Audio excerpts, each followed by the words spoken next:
Hola a todos, mi nombre es Luis Romero, soy uno de vuestros profesores de diagnóstico diferencial y en esta clase vamos a repasar los aspectos más importantes de las neoplasias endocrinas múltiples y de los síndromes autoinmunes poliglandulares. Comenzamos con las neoplasias endocrinas múltiples, también conocidas por sus siglas MEN. El MEN1 o síndrome de Vermeer es el tipo de neoplasia endocrina múltiple más frecuente de herencia autosómica dominante con un defecto genético en el brazo largo del cromosoma 11 en un gen supresor tumoral MEN1 que codifica para la menina, una proteína reguladora del crecimiento celular. En la clínica de estos pacientes, el hallazgo más frecuente es el hiperparatiroidismo, presente hasta en el 100% de los pacientes por hiperplasia de las 4 paratiroides. El segundo hallazgo más frecuente son los tumores de células insulares del páncreas, que de forma característica son multicéntricos y con potencial riesgo de malignización. Especial mención merece el gastrinoma, que es la principal causa de morbimortalidad en estos pacientes. Y el tercer hallazgo clínico más frecuente son los tumores de adenohipófisis, en concreto los prolactinomas. El diagnóstico es genético en aquellos individuos de riesgo y se buscan mutaciones del gen MEN1 que están presentes en más del 90% de las familias con el síndrome. El tratamiento es la cirugía del hiperparatiroidismo si hay indicación para la misma. Además, es necesario asociar una timectomía para evitar que estos pacientes desarrollen más tarde tumores carcinoides del timo.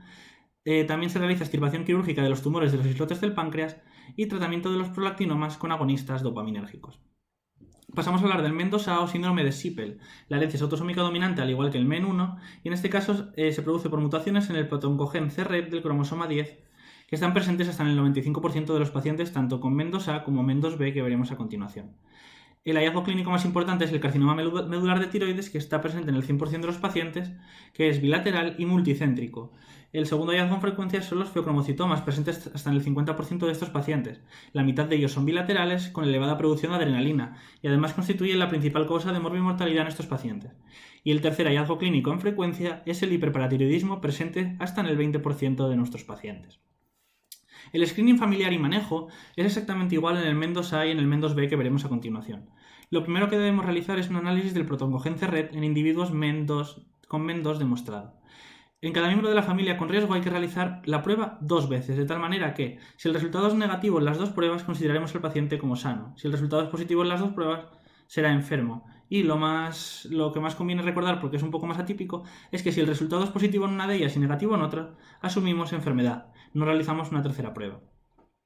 Una vez identificados los familiares portadores de la mutación, tenemos dos opciones. En aquellas mutaciones agresivas realizaremos una tiroidectomía precoz en la infancia antes de los 6 años y en aquellas mutaciones menos agresivas seremos más conservadores con determinación anual de la calcitonina y ecografía del cuello para anticiparnos a la posible aparición de un carcinoma medular de tiroides. El tratamiento, como dijimos, es quirúrgico y en aquellos pacientes portadores de carcinoma medular es importante descartar antes de operar un feocromocitoma asociado, determinando el ácido vanililmandélico y las catecolaminas en orina de 24 horas. Y si encontramos un feocromocitoma, siempre se debe operar primero este.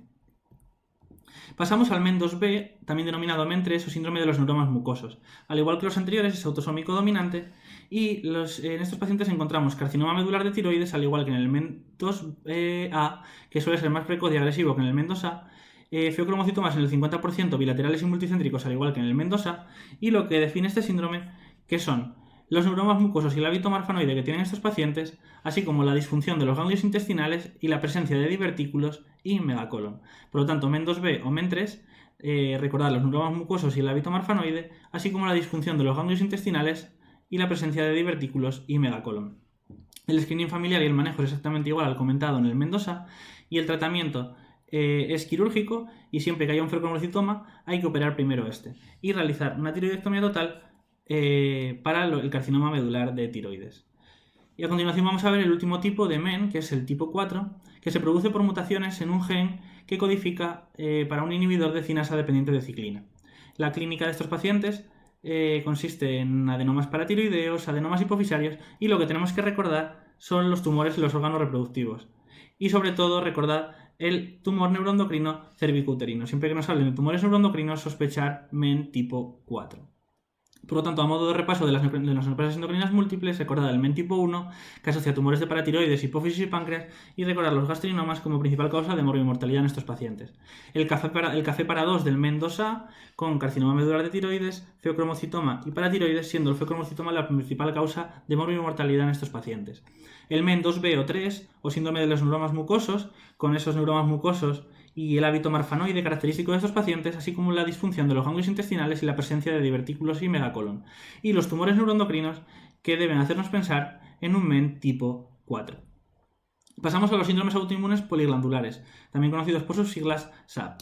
Comenzamos con el síndrome autoinmune poliglandular tipo 1, que es autosómico recesivo y se debe a mutaciones en el gen APC del cromosoma 21. La clínica se manifiesta en la primera década de la vida con igual incidencia en hombres y mujeres, y encontraremos signos tipo función glandular como hipoparatiroidismo, insuficiencia suprarrenal, y lo que nos permite identificar este síndrome, que es la candidiasis mucocutánea. Siempre que escuchemos candidiasis mucocutánea, sospechar un síndrome autoinmune poliglandular tipo 1. También puede asociar otras entidades de carácter autoinmune como el hipogonadismo, hipotiroidismo, alopecia, vitíligo o anemia perniciosa.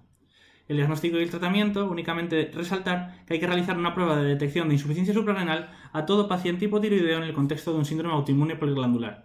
Y en caso de confirmarse, hay que tratar siempre con cortisol antes que con levotiroxina. Siempre tratamiento con cortisol antes que levotiroxina.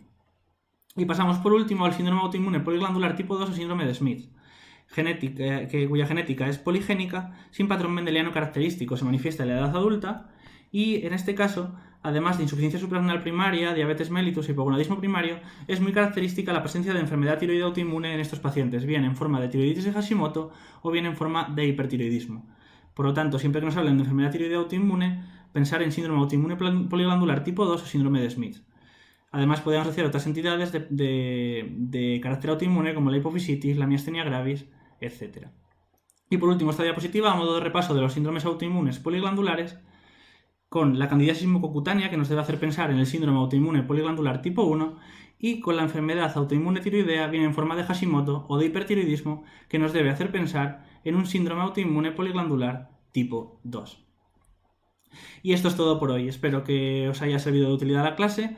Muchas gracias por vuestra atención, mucho ánimo con el estudio, mucha suerte y hasta la próxima.